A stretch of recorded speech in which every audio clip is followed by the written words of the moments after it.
Um minuto de sua atenção pode valer um dia inteiro de proteção. É por isso que eu trago exclusivo para você o Salmo do Dia.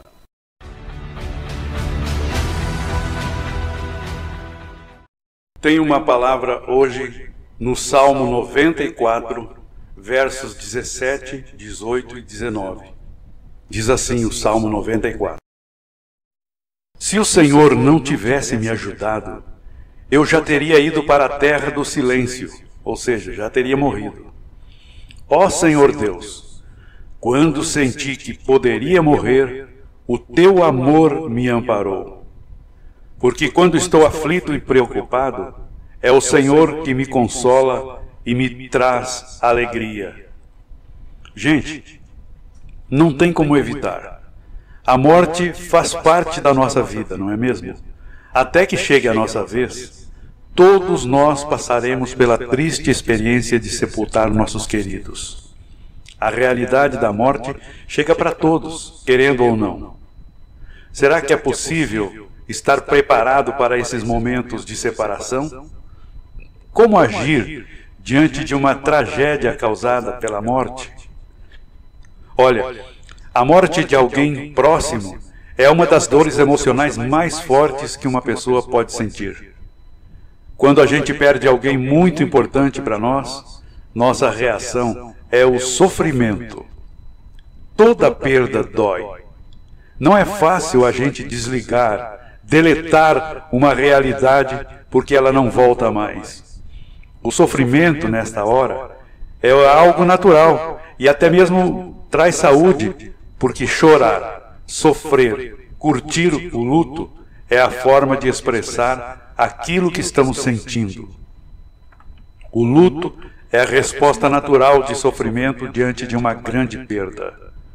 O tempo do luto varia de pessoa para pessoa, mas dura, em média, de 3 meses até 1 ano. Esta variação depende das circunstâncias da perda, da capacidade individual de cada pessoa para superar o luto e também do apoio familiar e dos amigos que a pessoa enlutada pode ou não receber durante o tempo de recuperação emocional.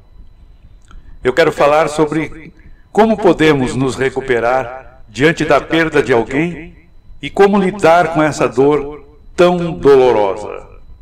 O que é normal no luto? No processo de luto, cada pessoa tem um tipo de reação.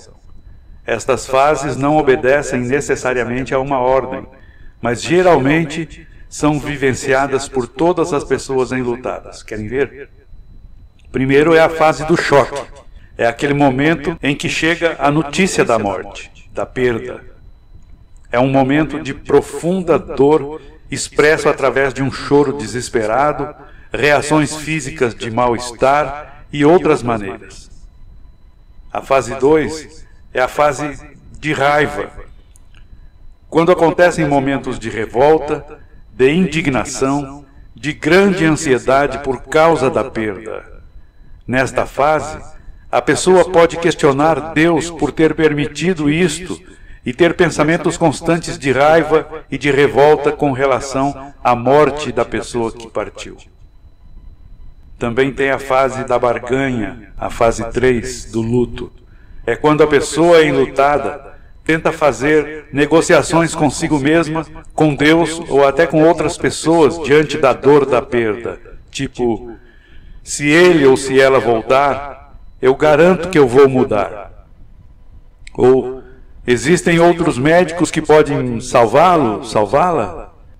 Ou, existe um hospital para onde eu pudesse levar essa pessoa e trazê-la com vida de volta? Não importa quanto vai custar.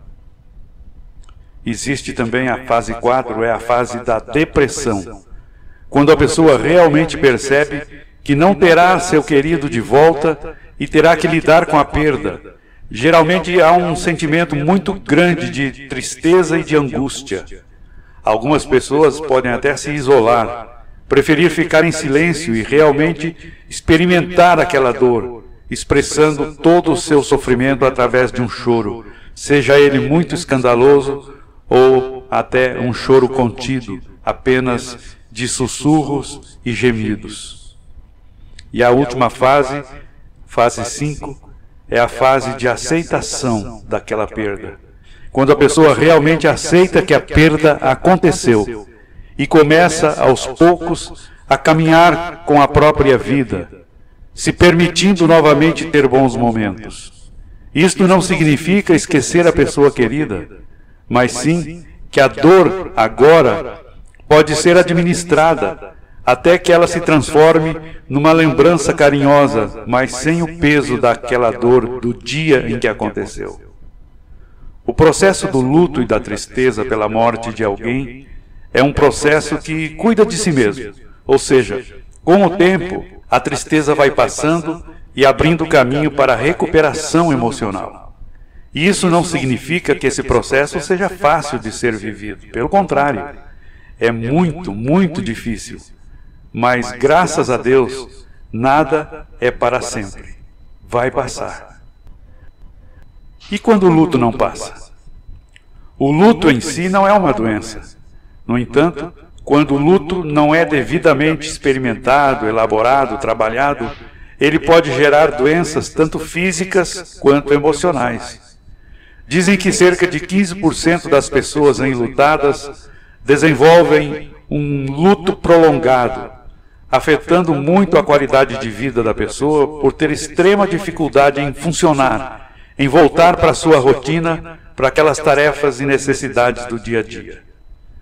O principal sintoma é sentir uma saudade tão intensa da pessoa que faleceu, que a pessoa enlutada não consegue se concentrar em outros projetos de vida, nem em desejos, nem em outras atividades.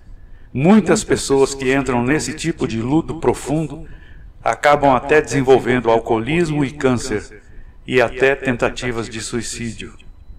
Por isso, se uma pessoa que está vivendo um luto não observa melhora no sofrimento ao longo dos meses que vão passando, e se ela não consegue retomar suas atividades do dia a dia com o tempo, mas ao contrário, se sente cada vez mais angustiada e incapacitada pela dor emocional por causa da morte de alguém querido, então é necessário que esta pessoa busque a ajuda de um profissional, um psicólogo, para ajudá-la a lidar com este sofrimento de forma saudável e atravessar esta fase de luto.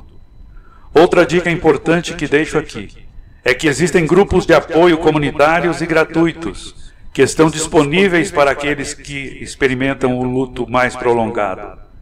Esses grupos costumam ajudar muito bem na recuperação emocional da pessoa enlutada por causa do amparo e da empatia de outras pessoas que estão passando pelo mesmo tipo de dor e de sofrimento.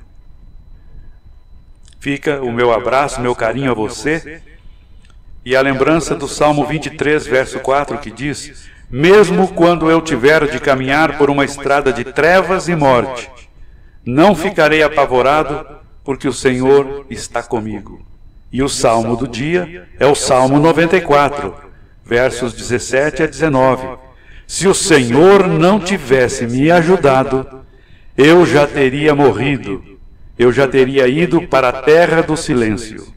Ó Senhor Deus, quando senti que estava para morrer, foi o teu amor que me amparou. Quando estou aflito e muito preocupado, é Deus quem me consola e me dá alegria. Salmo 94, versos 17 a 19. Estou clamando, estou pedindo, só Deus sabe a dor que estou sentindo. Meu coração está ferido, mas o meu clamor está subindo.